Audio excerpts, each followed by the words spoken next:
Hi, all. Welcome to this discussion today on the integration of artificial intelligence within the field of cyber-physical systems. Today, we are honored to be joined by Dr. Rajesh Gupta, a Mhm. highly distinguished professor at the University of California, San Diego, who has done much work outside the field and within the field of cyber-physical systems. As the founding director of the Hasyaglu Data Institute, Dr. Gupta's pioneering work bridges computer science, engineering, and data science, driving innovation across these multiple domains.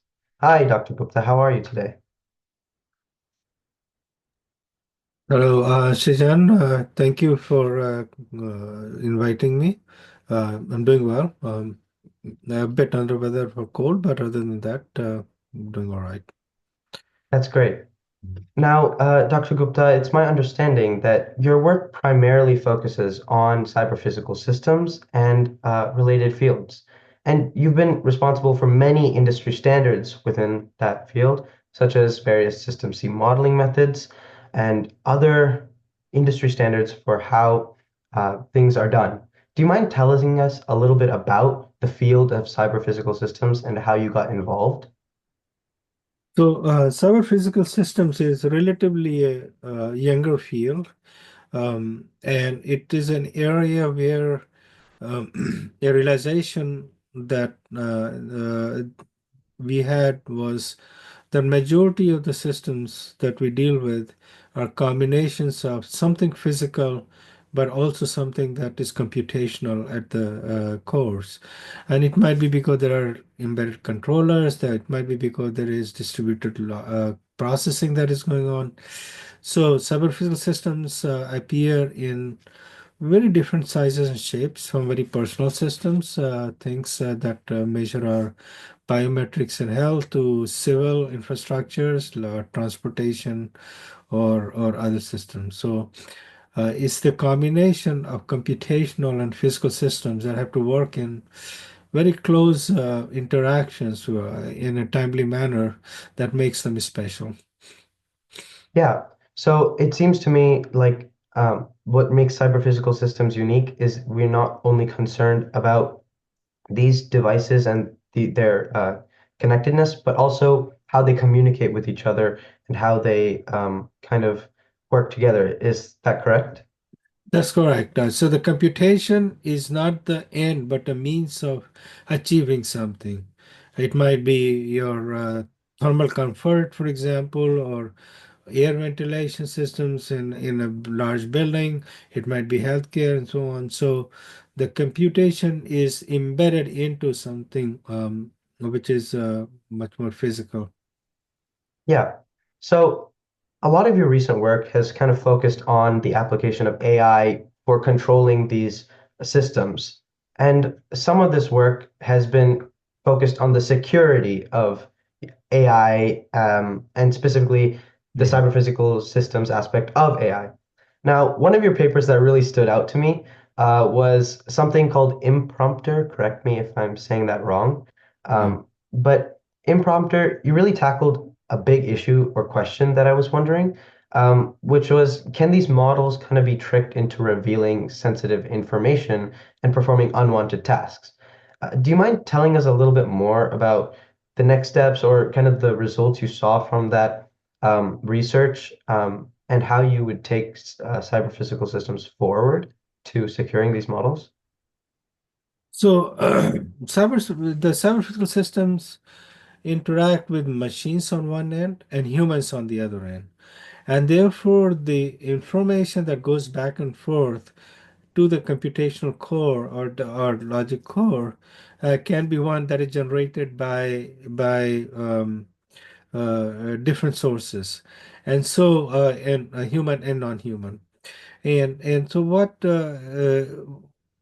we are beginning to see is that if you have now decision-making methods and tools which are based on what now goes under AI, that it is possible that they can be spoofed and they can be tricked into doing things that normally you would not expect a control system to do, definitely not expect a human to do.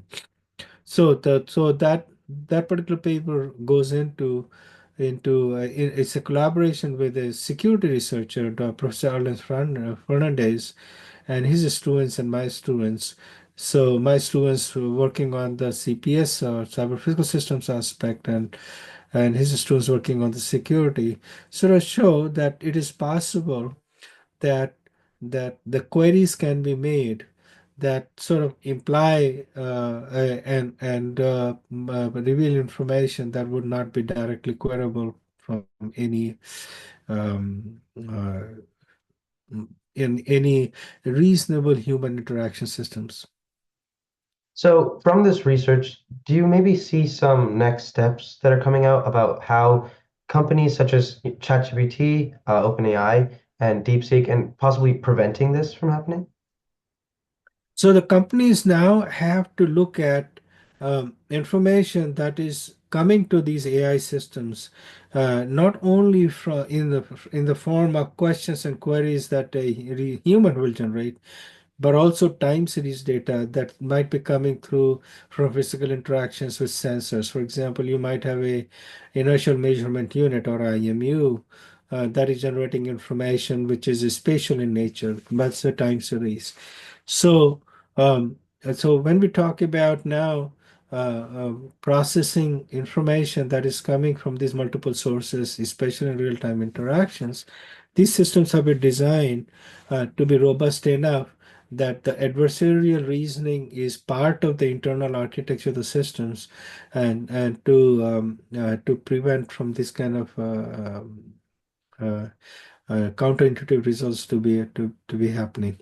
The time series analysis is such an interesting one because you see, when you deal with the information of visual or audio nature that we are used to, let's say from photographs and pictures, which is what drove the early versions of AI, the context there matters, but not a whole lot. A picture of a cat or a dog, um, the object of cat or dog does not change depending upon which context it is placed, except in some rare circumstances or some hidden messages and so on.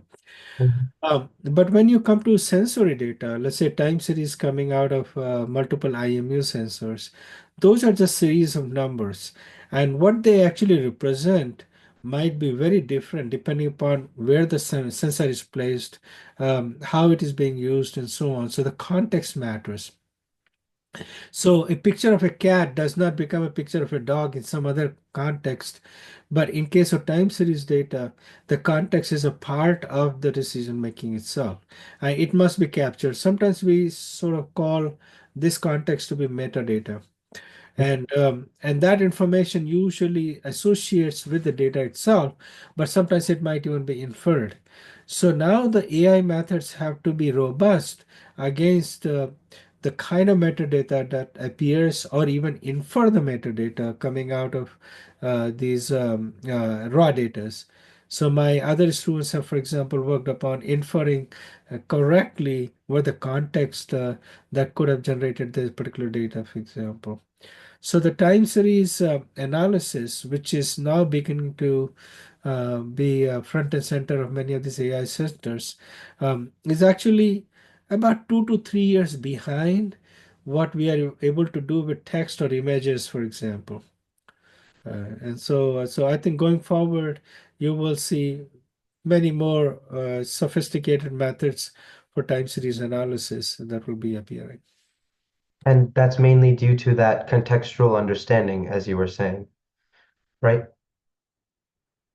Yes, the necessity of having a context is an important one, and context, of course, matters now more and more, but with statistical systems, it was one of the early determinants.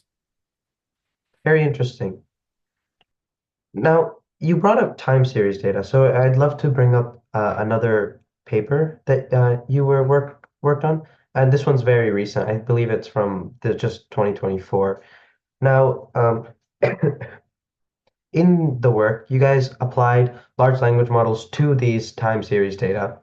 And do you mind saying, apart from the contextual understanding, are there any other possible limitations? And kind of where do you see the field expanding? I know something a lot of people have talked about is how can large language models kind of apply to financial systems and other fields where the time series forecasting is important and the aspect of cyber physical systems are important so that companies aren't able to get affected by their usage. Yeah, so there are actually multiple papers that you're referring to, but let me just give you overall concept. So what large language models do is bring a new form of problem solving uh, that is relatively uh, understudied and definitely not mathematically yet understood. And the way to understand that is that much of the engineering that we have learned in last 100 years or so is based upon dealing with numbers. So it doesn't matter which engineering question you deal with. At some point, it is parameterized, and a set of numbers are given as input, and a set of numbers are produced as an output.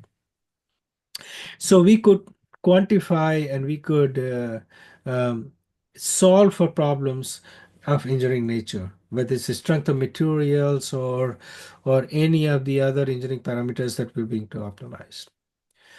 And what large language models have done, which is really just the core of modern AI, is that they have allowed us to reason not only just with numbers, but with combination of numbers and text. And what that means is that now the reasoning spans and extends beyond what we normally used to have computational models. Now, underneath that, of course, everything is translated into some kind of embeddings and we deal with numbers. So it is all computers, which is numerical devices. But the abstraction level at which these algorithms work allow us to instead depend upon what I should say, though it's not quite accurate, is patterns. And patterns can be periodic. Patterns can be something fairly complex, but recognizing patterns is how we have built our own numerical models. What these machines do is computationally, because they work so much faster and intensely, that they can detect patterns that would be harder for humans to do. And in many ways, almost all information is really dealing with patterns, whether it is a picture, whether it is a video or audio, or whether it is any text and so on. So now these systems are able to take on problems that are beyond numerics, and that is where, for example, healthcare comes in, or financial technology comes in, and so on, where there is some embedded numerical processing that is needed, but it is part of the overall questions. And that is why these systems tend to be a lot more powerful, even though the mathematics behind them is still under development, and we are still getting our head around as to how it works and what its limitations are, when the results can be trusted, when the results cannot be trusted, how much is the error associated with results. We still do not have yet a full understanding of that. Yeah. So something you said during your explanation kind of caught my eye. You were talking about the conversion of the text and the numbers into a single medium through Yeah. embedding or tokenization. Yeah. Now, I'm kind of pulling on some knowledge from the field of biology, and what researchers have really found, from my understanding, is that sometimes this tokenization or embedding this extra layer of abstraction has actually led to a positive feedback loop that caused poorer results. How would you suggest, or what do you think is the next step for from a security standpoint for this extra layer of abstraction that people now have to deal with of tokenization and embedding? How can people protect these systems from being corrupted during that layer. So I may not quite get the question here, and forgive me for that, but let me see if I can give you an intuitive feel of the challenge. Uh, when we tokenize an input and give it in series of numbers, which is what embedding is, Mhm, we bring it to a space where algebraic transformations can be done in some hyperspace of numerics. The assumptions dealing with numbers in embeddings are very powerful one, and that is what makes mathematical reasoning um, attractive. For example, um, if you pick up any two numbers, mhm, either those two numbers are the same, or it is always the case that one number is smaller than the other. Not only that, if you pick up any two numbers, there's always a number in between. Because there's always a number in between, now you can imagine between any two numbers there are infinitely many numbers. These two properties allow us to compare. These two properties allow us to do arithmetic from very simple to very complex algebra. For example, when you say 2 plus 3, because there's an ordering between 2 and 3, there is a number that comes out at the end. I cannot say that to a plus b, for example, because they're not ordered. mhm, So interpolation is possible because between two numbers there's a number. Continuity, smoothness is possible. Optimizations are possible. But when you look at the real life objects that you tokenized, they may not have any of those assumptions built into them. mhm, You know, it is not the case that if you are wearing white and I'm wearing black, somebody in between is wearing gray, right? They're uh-huh, different words. Okay. So those interpolations now, of course, in language is called induction, um, uh, are much harder to derive. And so, but if you were to now go back, this is probably what you were referring to the feedback, mhm, and make conclusions based on the embedding. mhm, For example, embedding of two tokens which are spatially close, let's say in some Euclidean geometry, let's say, mhm, doesn't mean that those two concepts are connected. Now, they may be, and in fact, part of the reason we do transformer algorithms is to bring embeddings closer to each other when they're conceptually related. So, the underlying arithmetic that and algebra that we're used to has relied on these properties of numbers mhm. that are yet not established for general text, which is tokenized and so on. Which is why sometimes a language model might give you an answer that looks made up, that looks, we call it hallucinations and so on.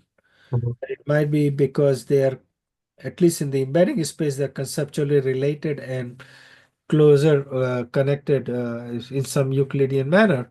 And so it ends up producing an evidence or citing something that actually never happened, for example, generating an article. And we say, how can that be? And it's a hallucination. And in fact, some social scientists call it lying. But that is where the feedback part comes into play. Yeah, and I'm kind of building off this,